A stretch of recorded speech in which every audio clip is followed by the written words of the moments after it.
মানে দেওঘর থেকে চলে এসেছি, ওখান থেকে তারাপীঠের উদ্দেশ্যে রওনা দিয়ে দিয়েছি। তো এখন আমরা আছি বাসুকিনাথে।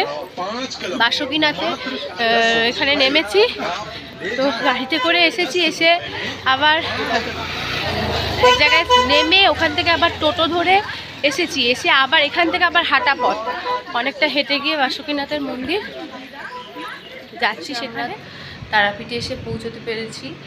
আমরা 9:30টার সময় মানে বেরিয়েছি ওখান থেকে। তারপর তো ওখান থেকে বাসুকিনাথ এলাম, তোমাদের বললাম যে ওখান থেকে বাসুকিনাথে এসেছিলাম। তো তারপর বাসুকিনাথে ওখান থেকে পুজো দিয়ে একটুখানি আবার ওখান থেকে জার্নি শুরু করে তারাপীঠে এসে পৌঁছালাম 3টের সময়। 3টের সময় এসে তারাপীঠে পৌঁছলাম। সেখান থেকে আবার নেমে আবার টোটো ধরে ওই শ্মশানের রাস্তাটা দিয়ে নিয়ে এলো। গাড়ি তো ওখানেই নামিয়ে দিয়েছে, গাড়ি তো ভেতরে ঢুকতে দেবে না। তারপর ওখান থেকে নেমে শ্মশানের রাস্তাটা দিয়ে ভেতরে এসে একবারে খেয়ে দিয়ে ওপরে এসে ফ্রেশ হয়ে তো এখন একটু রেস্ট করবো। মেয়ে খেলা নিয়ে ব্যস্ত হয়ে গেছে, ও খেলা দিয়ে বসিয়ে দিয়েছি।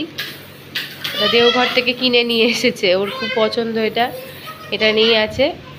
আমরা এখানে চলে এসেছি, ওদের আগের ব্লগে তো বলেছি যে আমরা এখানে দুপুরবেলা চলে এসেছি।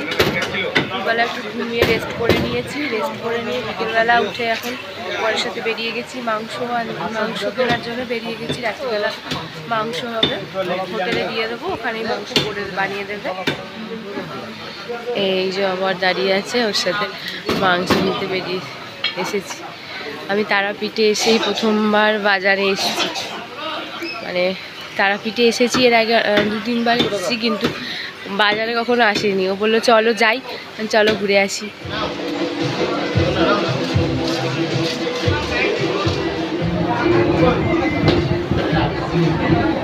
সকাল 10টা। আজকে যেহেতু শনিবার, মন্দিরে প্রচণ্ড ভিড় হবে বলে আজকে আর মন্দিরে পুজো দিতে গেলাম না।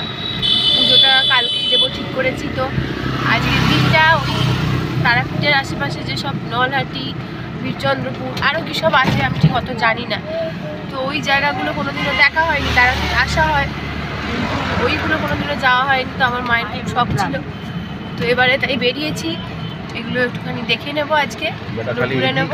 এসেছি নলহাটি মন্দিরে, নলহাটি মন্দির দেখাচ্ছি। ওরা পুজো কিনতে গেছে, বাপি আর আমার বর পুজো কিনতে গেছে।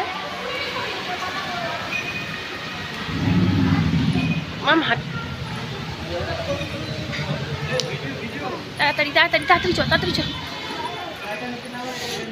তাড়াতাড়ি চলে আয়।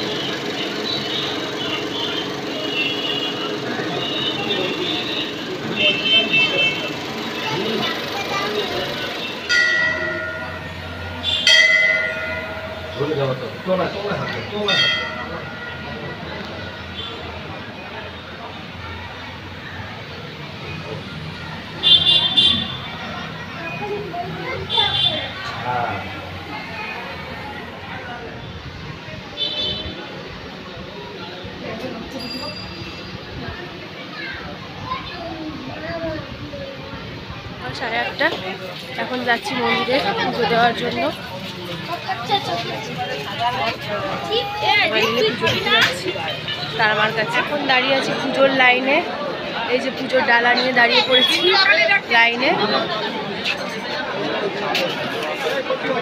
আজকে প্রচণ্ড ভিড় হয়েছে, ভেবেছিলাম রবিবার একটু কম ভিড় হবে, শনিবার ভিড়টা বেশি, তো আজকে ভীষণ ভিড় হয়েছে। 1 নম্বর গেটে আমরা দাঁড়িয়ে আছি, গেটের সামনে। ভিড়খানা খালি দেখো, কি ভিড় দেখেছো গেটের সামনে। অনেক কষ্টে মায়ের মন্দিরের কাছে পর্যন্ত আসতে পেরেছি, এখনও অনেক লাইন। দেখো এইখান দিয়ে গিয়ে আবার সেই ইউটার্ন নিয়ে ওইখান দিয়ে আসতে হবে, তবে এই সিঁড়ি দিয়ে উঠে মায়ের কাছে যেতে পারবো। প্রচণ্ড রোদ, আমার মায়ের তো শরীর খারাপ হয়ে গেছে। আমার মাকে হোটেলের রুমে রেখে এসেছে বাপি, আমরা লাইনে দাঁড়িয়েছি। দেখেছো তো, এখন এসে দোকানে এসে বসে আছি। দোকান থেকে বললাম, হ্যাঁ এখানে এসে এখন একটু বসেছি।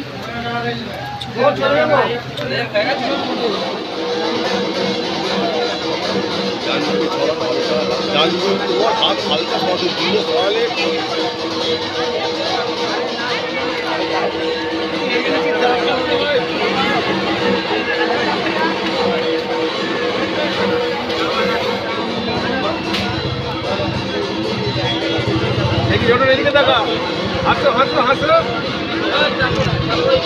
শীতলভোগ নিয়ে যাচ্ছে, আমাদের এই শীতলভোগ দেওয়া হবে।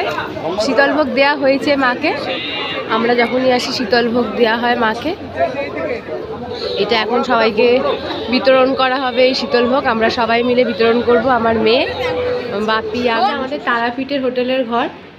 এই একটা ড্রেসিং টেবিল আর এই একটা কবার্ড মতো আছে, চেয়ার আছে দুটো, এখানে একটা টেবিল আছে।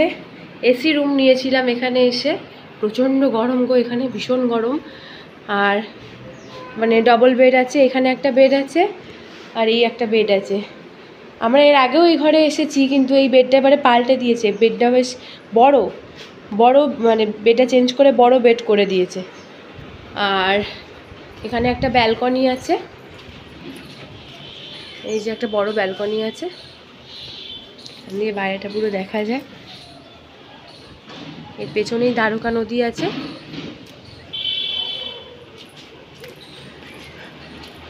এই যে দেখো ঘরটা ভালো করে। আর এই যে আমাদের বাথরুম, বাথরুমটাও মোটামুটি ঠিকঠাকই, খারাপ নয়, ভালোই, ঠিকই ছিল। বড় সড়ো বাথরুমটা আছে। দেওঘরের থেকে তারাপীঠের ঘরগুলো একটু বড় বড়, কিন্তু দেওঘরের ঘরটা ছোট হলেও খুব ভালো ছিল। টিভি আছে একটা।